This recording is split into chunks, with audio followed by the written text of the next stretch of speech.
La partie la plus déchirante de cette série est ce vieux père. Après la disparition de Jean, les cheveux du père sont devenus complètement blancs du jour au lendemain. Il a passé chaque jour à montrer la photo de sa fille à des inconnus, demandant s'ils l'avaient vue, cherchant du lever au coucher du soleil sans s'arrêter. La recherche incessante jour et nuit a eu des conséquences sur son corps. Un jour à la gare, il s'est soudain senti étourdi. Il s'est effondré sur le sol. Le personnel de la gare s'est précipité pour l'aider à se relever. Ils ont réalisé qu'il avait une forte fièvre. Le personnel lui a dit qu'il avait besoin de se reposer. Mais les mains du père tremblaient lorsqu'il ramassa la photo par terre. Il a insisté pour continuer sa recherche de sa fille. Regarder cette scène était vraiment déchirant. La nuit, il se réveillait de cauchemars. Il craignait que sa fille ne fasse quelque chose de terrible avant l'aube. Il était déjà dehors à chercher à nouveau. Mais chaque jour, il rentrait chez lui les mains vides. Un jour, un vieil ami l'a soudainement appelé pour prendre de ses nouvelles. Entendre les paroles de préoccupation de son ami. Ce père qui avait perdu sa fille ne pouvait plus retenir ses émotions. Il a éclaté en sanglots au téléphone avec son ami. Il était assis seul sur le toit en pleurant. Le lendemain,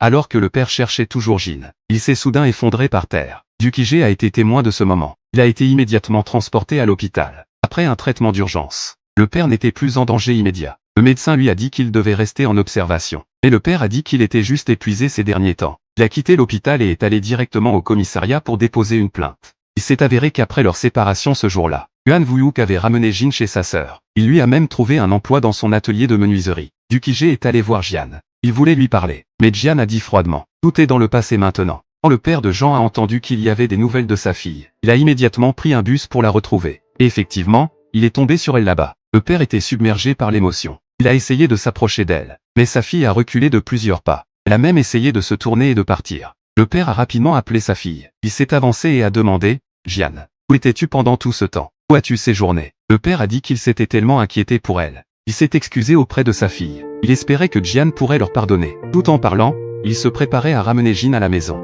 Mais Jean a dit « Je ne veux pas rentrer à la maison maintenant. Je veux juste vivre seule. » Sur ce, elle s'est retournée et est partie rapidement. Mais quand elle a atteint le coin, elle s'est appuyée contre le mur et s'est effondrée en pleurant. Elle ne voulait pas que son père voie sa douleur. Le père est resté la figer pendant longtemps, incapable de réagir. Après être rentré chez lui, le père a enlevé sa veste. Il a plié ses vêtements soigneusement. Enfin, il s'est allongé pour dormir. Il pouvait enfin passer une bonne nuit de sommeil en toute tranquillité.